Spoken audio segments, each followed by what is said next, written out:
drinks all your juice, sweetheart. I hope you love it. The 4-year-old smiled at her auntie and drank it all. What happened next would leave you in awe. This is a story that will make your blood boil.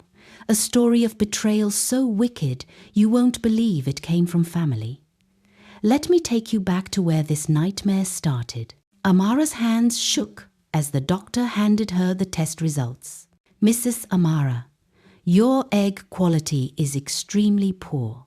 Combined with your husband's low sperm count, natural conception is almost impossible. 5 years of marriage, 5 years of trying, and now this. Chidi sat beside her, his jaw clenched tight. He took the paper, folded it, and walked out without a word. In the car, he finally spoke. "We have to tell Mama." Amara's heart sank. Mama Segun, the woman who raised Chidi after his parents died when he was 7. The woman who hated Amara from the moment they met. "Chidi, maybe we should." "She needs to know," he said immediately, cutting her short. They drove down to Mama Segun's house. Mama Segun's face was stone as they explained. "So you're telling me," she said slowly, "that after 5 years, this woman has given you nothing?" "Mama, it's not just her," the doctor said, "both of us." "Both of you?" Mama Segun's voice rose. "Your father had 12 children. Your grandfather had 15. There's nothing wrong with our blood. It's her, that useless girl you insisted on marrying." "Mama, please," Amara started. "Did I give you permission to speak?" Mama Segun stood up. "Chidi, I told you, I begged you, don't marry this church rat. I found you Aurora, beautiful girl, rich family. Her father owns companies and houses in this town. But no, you wanted this. This, nothing." Nkechi, Mama Segun's daughter, laughed from the corner. "Brother, just admit it. You married wrong." The ride home was silent. Chidi didn't hold Amara's hand, didn't look at her, and that silence hurt more than any words. The next 15 years of their marriage, they spent looking for solutions to their childlessness. The mockery and emotional trauma was so much on Amara that she was ready to do anything, hence she bears a child. They visited a prophetess they've heard so much about. They made Amara bath with urine to wash off the said curse hovering over her. "I break every curse of barrenness," the prophetess would say, splashing urine on Amara and wiping her with a broom. They paid a lot of money for that prayer and deliverance section, but months passed and nothing happened. At the herbalist shrine, "Bury this pot in your compound at midnight. Don't let anyone see," the old herbalist said to Amara. Amara did exactly as told. Still nothing. They tried in vitro fertilization. "The procedure costs 4.5 million naira, the doctor said to them in his office. "Do we have a chance?" I, Amara stammered tearfully. "You have a medium chance," the doctor interrupted her. "Just be hopeful." They had so much faith and prayed fervently. They sold everything, borrowed from everyone for the procedure. It failed. Chidi stared at the negative result and walked away without speaking. Few more years passed, and there was nothing to show for it. "Maybe we should just accept it," Chidi said to the ceiling one night. "Accept what?" "That this isn't meant to be. That we'll never have children." "Chidi, please don't give up." "I'm tired, Amara," he sat up. "I'm tired of failing, tired of the looks, tired of my mother's disappointment, tired of you. Of you." The words hung in the air like poison. "Of me? Every time I look at you, all I see is failure. My failure, our failure, everything we can't have." He left the room, left her crying alone, like he did most nights. Then, impossibly, after 20 years, Amara got pregnant. She couldn't believe it. Took 6 tests, all positive. When she told Chidi, he stared at her in shock. Then he cried, actually cried, We're really going to be parents? Yes, after everything, God finally heard us. For the first time in years, he held her like she mattered. Pregnant? Mama Segun's eyes narrowed dangerously. After 20 years, suddenly you're pregnant? Yes, Mama. God finally blessed us. Amara smiled, hand on her belly. God? Or some other man? Mama Segun's voice was ice cold. Amara felt like she'd been slapped. What? You heard me. 20 years of nothing. Then suddenly a baby appears? How do we know it's even Chidi's? Mama. Chidi looked shocked. Don't mama me. I'm saying what everyone is thinking. This woman probably went outside the marriage, found someone who could give her what you couldn't. That's not true. I would never. You expect me to believe that? After 20 years? Mama Segun laughed bitterly. That child is not our blood. Mark my words. Nkechi watched from the corner, saying nothing, just absorbing every word her mother spoke. The seed of hatred was planted, and it would grow darker with every passing day. Chioma arrived on a rainy Tuesday, perfect and beautiful. When Mama Segun came to the hospital, she refused to hold the baby. Take it away from me. Mama, don't you want to see your granddaughter? That is not my granddaughter. That is a stranger's bastard child in my family's name. She left without looking at the baby once. A few years had passed, and it was Chioma's 4th birthday. All family members were present in the celebration. And Mama Segun, she frowned throughout the child's birthday and didn't even want Chioma come close to her. The hatred for the mother and child was glaring. Grandma, carry me. Little Chioma reached for Mama Segun. Don't touch me with your dirty hands. Chioma started crying. Mama, she's just a baby, Amara protested. A baby that shouldn't exist. Everyone knows she's not Chidi's. You think we're all fools? Chidi never defended them. He just looked uncomfortable and said nothing. And every time Amara died a little more inside. That night, after the party, at Mama Segun's apartment, she boiled in anger and extreme hatred. That child must disappear, Mama Segun said to Nkechi. Mama, what are you saying? I'm saying that bastard is destroying our family name.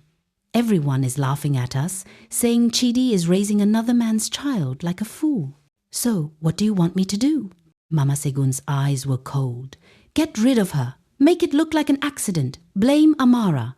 Once that child is gone and Amara is in prison, Chidi will finally be free. We can find him a proper wife who will give him real children. But, Mama, how? Poison.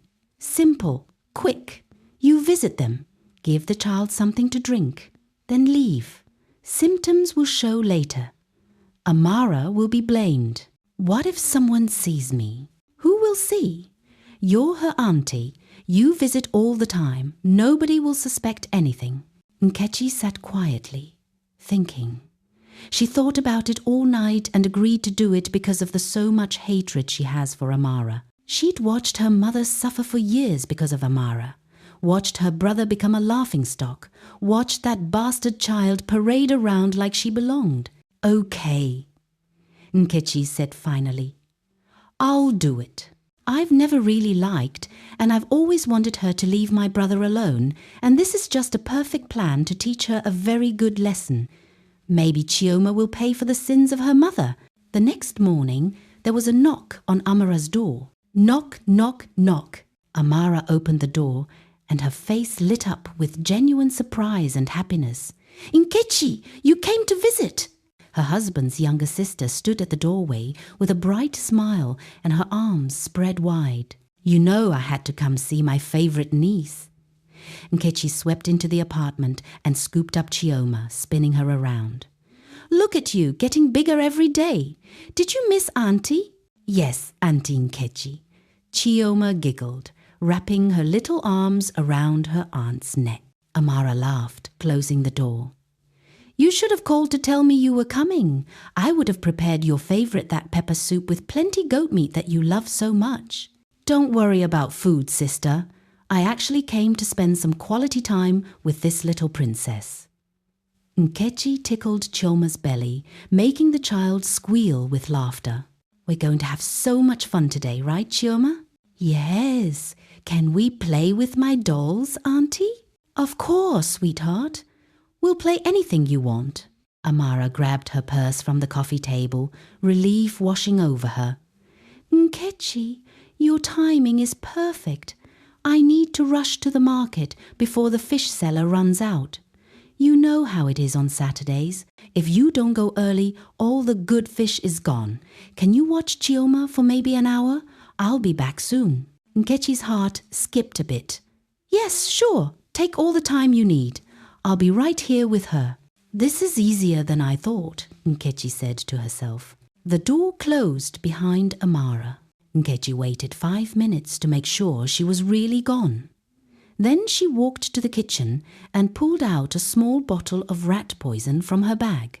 Her hands trembled slightly as she poured orange juice into a glass. Across the way, through the kitchen balcony window barely 3 meters apart, Mrs. Adeze was doing her dishes.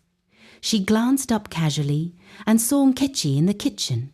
Mrs. Adeze thought nothing of it at first, until she saw Nkechi pull out a small bottle and pour something into the juice. Mrs. Adeze froze, watching. Nkechi stirred the juice, then added extra sugar. Mrs. Adeze's hands went numb. Something was very wrong. She needed to document this. She reached for her phone on the counter, but her wet hand slipped. The phone fell. Crash. A plate fell with it, shattering loudly on the kitchen floor. Oh God! Mrs. Adeze gasped. Nkechi's head snapped up. Through the window, their eyes met. For one frozen second, they just stared at each other. Then Nkechi's face changed. Fear. Then cold calculation. Mrs. Adeze saw it in her eyes. She'd seen too much. Mrs. Adeze turned and ran from her kitchen. Nkechi pulled out her phone with shaking hands and called her mother. Mama, someone saw me. The woman from the next building. She was watching through the window. She saw everything. Did she take pictures? I don't know. She dropped her phone and ran. Where is she now? I don't know. Give the child the juice now. Then get out of there. I'll handle the witness. What's her apartment number? I don't know. The building opposite, same floor, the kitchen faces this one. I'll find her. You finish what you started and leave immediately. Nkechi's hands shook as she called out, Chioma, come baby. Auntie made you special juice. The little girl ran in, smiling. Thank you, Auntie. Drink it all, okay? Every drop. It's very special. Chioma drank the entire glass, then went back to play. Nkechi grabbed her bag and left quickly, her heart pounding. 15 minutes later, Chioma stopped playing. My tummy hurts. Auntie! Auntie! It hurts. Mummy! I want my mummy, Chioma screamed, rolling on the floor. Mrs. Adeze was frantically calling the police when she heard her door being kicked. Bang, bang, bang. Open this door. 2 masked armed men, Mama Segun had sent them. Mrs. Adeze ran to her bedroom and locked the door in panic. They broke through easily. Please, I didn't see anything. I swear. Where's your phone? I don't have it. It broke. They found it on the floor. Screen cracked but still working. One of them checked the photos. Nothing. She hadn't taken any pictures. She didn't record anything, he told his partner. Doesn't matter. She saw. She has to go. No, please. I won't tell anyone. I swear. But they weren't listening. What happened next was quick, silent, final. When they left Mrs. Adeze's apartment, she was no longer breathing. They made it look like a robbery gone wrong. Nkechi took a deep breath. composed her features into an expression of shock and panic, and called her brother. "Brother Chidi! Brother!" She was practically screaming into the phone now, her voice shaking with fake terror. "You need to come home right now. It's an emergency." "What?" "Nkechi, what happened? What's wrong?" Chidi's voice immediately filled with alarm. "It's Chioma. I don't know what your wife fed her. She's foaming at the mouth. Brother, you have to come home right away." "What?" The phone nearly slipped from Chidi's hands. He was at his construction site, overseeing a project, but all of that ceased to matter in that instant. "What do you mean she's foaming? Where is Amara?" "I don't know. She went out to God knows where. Brother, please, just come quickly. I'm so scared." Nkechi let her voice break convincingly. She ended the call and immediately dialed Amara. "Sister Amara! Sister!" Now her voice took on an even more frantic quality.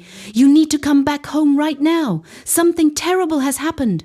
Amara was at the market, haggling with the fish seller over prices. When she heard the panic in Nkechi's voice, her blood ran cold. "What? Nkechi, what's going on?" "It's Chioma. She's foaming. I don't know what happened." "Chioma? Foaming? How?" Amara's scream made everyone in the market turn to stare at her. "I left her in your care. What are you talking about?" "Nkechi, what happened to my child?" Amara was already running, her basket of fish forgotten on the ground, her slippers flying off her feet as she sprinted toward home.